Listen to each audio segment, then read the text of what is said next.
दिनाच्या सर्वांना मनपूर्वक शुभेच्छा. सन्माननीय व्यासपीठ, उपस्थित सर्व मान्यवर आणि सर्व बंधू आणि भगिनी,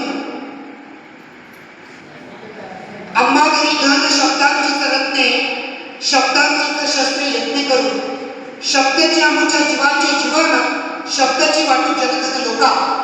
या भक्तीप्रमाणे खरोखर मनमाड साहित्य संघ द्वारा आयोजित कवी संमेलन या ठिकाणी आज संपन्न होत आहे.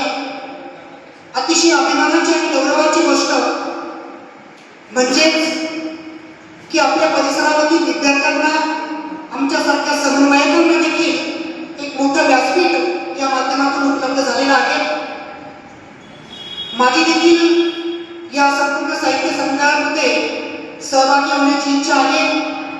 या विद्यार्थ्यांना, या कवींना या व्यासपीठाच्या माध्यमातून पुढे चालून खूप मोठे लेखक आणि कवी आपल्या या शहरामध्ये निर्माण होतील.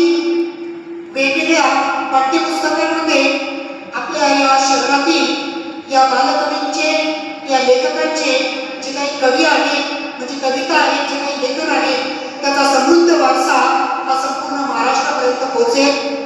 मला या मनमाड साहित्य संघाचा खूप अभिमान वाटला, खूप गौरव वाटला. आपण असे स्तुत्य उपक्रम यापुढेही या ठिकाणी राबवावे. आम्ही नक्कीच आपल्या पाठीशी उभे राहू आणि आम्ही देखील या कार्यक्रमामध्ये सहभागी होऊ. आयोजकांनी मला 2 शब्द बोलण्याची या ठिकाणी संधी दिली, त्याबद्दल त्यांचे मनपूर्वक आभार व्यक्त करतो आणि माझ्या वाणीला इथेच पूर्णविराम देतो. धन्यवाद.